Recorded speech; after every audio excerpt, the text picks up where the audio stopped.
সবাইকে স্বাগত পিটি90 ইউটিউব চ্যানেলে। ওকে, তো গত ক্লাসে আমরা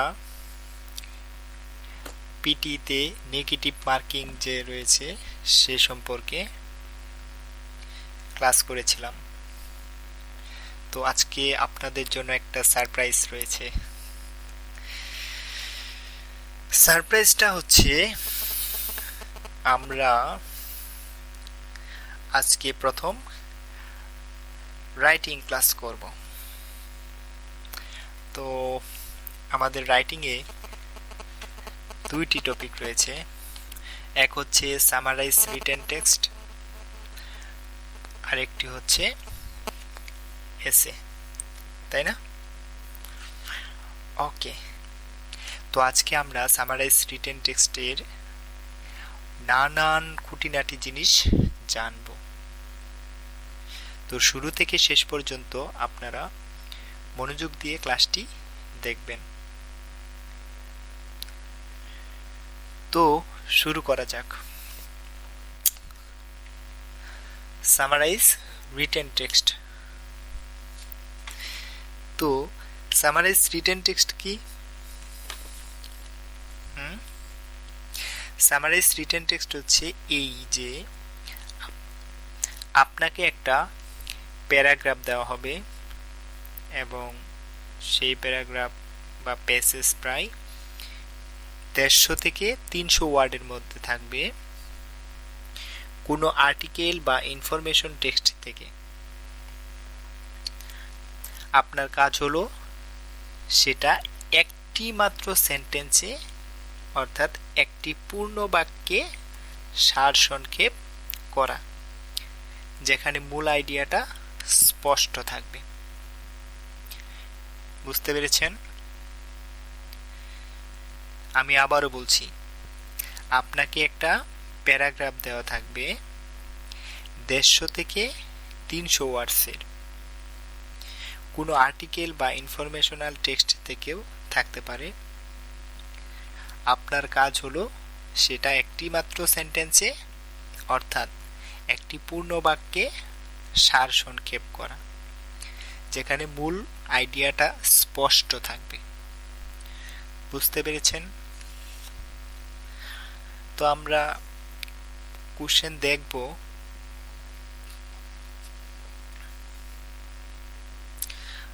ওকে, তো এক্সামে সাধারণত প্রায় 2টি কোশ্চেন আসে আমাদের, এবং প্রতি প্রশ্নে সময় 10 মিনিট থাকে। এই 10 মিনিট সময়ের মধ্যে আপনাকে পড়ে নিতে হবে, ভাবতে হবে এবং লিখতে হবে, অর্থাৎ সবই করতে হবে। ওকে, আপনাকে 10 মিনিট সময় দেওয়া হবে প্রতি প্রশ্নে। আপনি এই সময়ের মধ্যে কি করবেন? টেক্সটটি পড়বেন, অর্থাৎ ইম্পর্টেন্ট যে লাইনগুলো রয়েছে সেগুলো ভালোভাবে দেখবেন, ভাববেন এবং অবশেষে কমপক্ষে 3টি কি সেন্টেন্স মার্ক করবেন এবং সেগুলোই ব্যবহার করবেন। তো এখন আমরা রাইটিং রুলসটা ভালোভাবে জানব। রাইটিং রুলসের মধ্যে 1, আপনাকে শুধু একটাই সেন্টেন্স লিখতে হবে, অর্থাৎ একের অধিক সেন্টেন্স লেখা যাবে না। 2,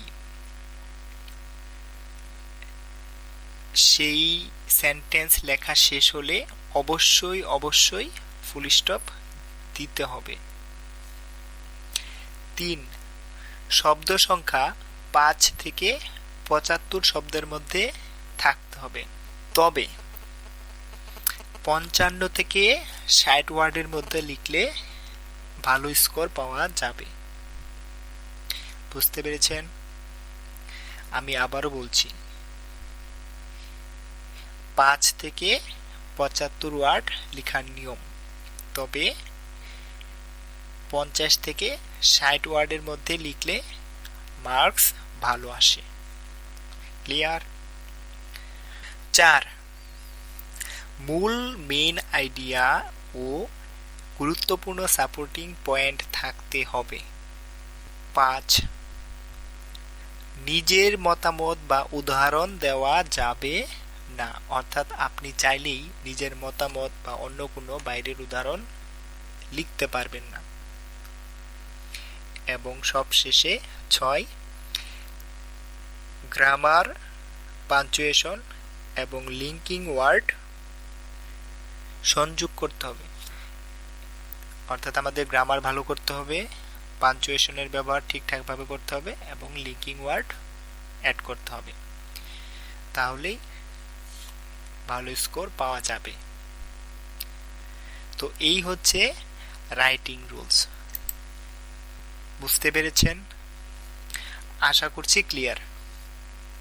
তো আমরা একটু সিম্পল স্ট্র্যাটেজিটা দেখে নিই। অর্থাৎ আপনাকে প্রথমে পুরো প্যাসেজটা ভালোভাবে পড়তে হবে এবং সেখান থেকে মূল টপিক ও মেইন পয়েন্ট ধরতে হবে। তারপর 2 থেকে 3টা কি সেন্টেন্স ধরুন। তো আপনারা চেষ্টা করবেন অবশ্যই 3টা ধরার জন্য, অর্থাৎ 3টা কি সেন্টেন্স মার্ক করবেন এবং এখানে কোনো ছোট ছোট ওয়ার্ড নেবেন না, পারলে ফ্রেজ ওয়ার্ডস বা কি সেন্টেন্স নেওয়ার চেষ্টা করবেন। এবং অবশ্যই খেয়াল করবেন আমরা যে 3টা কি সেন্টেন্স নিব সেগুলোতে যেন অবশ্যই মূল আইডিয়া থাকে, অর্থাৎ মেইন আইডিয়া থাকে, তাহলে আমাদের লেখাটা অনেক সুন্দর হবে, সামারিটা সুন্দর হবে। 3, সেগুলোকে একত্র করে একটি সেন্টেন্স বানাবো এবং সবশেষে ফুল স্টপ দিব। তো এই হচ্ছে সামারাইজ রিটেন টেক্সটের স্ট্র্যাটেজি, অর্থাৎ এইভাবে আমরা করার চেষ্টা করব। তো এখন আমরা স্ক্রিনে একটি জেনারেল টেমপ্লেট দেখছি। তো আমরা এই টেমপ্লেটটি ব্যবহার করতে পারি। তো এখানে মেইন আইডিয়া, কি পয়েন্ট 1, কি পয়েন্ট 2, কি পয়েন্ট 3 এবং সবশেষে কনক্লুশন অ্যাড করে সুন্দরভাবে সামারাইজ রিটেন টেক্সট কমপ্লিট করতে পারি।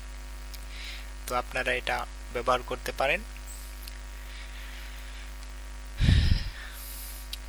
তো এখন আমরা তো সামারাইজ রিটেন টেক্সট প্রশ্ন কেমন হয় তার একটা নমুনা প্রশ্ন দেখব। তো আমরা এপ ইউনিটে দেখতে পাচ্ছি সামারাইজ রিটেন টেক্সটের প্রশ্ন কেমন হয়। তো আমি যে টেমপ্লেটটি দিয়েছি আপনারা অবশ্যই চেষ্টা করবেন বাড়িতে এই টেমপ্লেট দিয়ে প্র্যাকটিস করার জন্য। তো এই ছিল আজকের সামারাইজ রিটেন টেক্সটের ক্লাস। তো আপনারা অবশ্যই আমাদের চ্যানেলটি সাবস্ক্রাইব করবেন। দেখা হবে পরবর্তী ক্লাসে। সকলকে অসংখ্য ধন্যবাদ।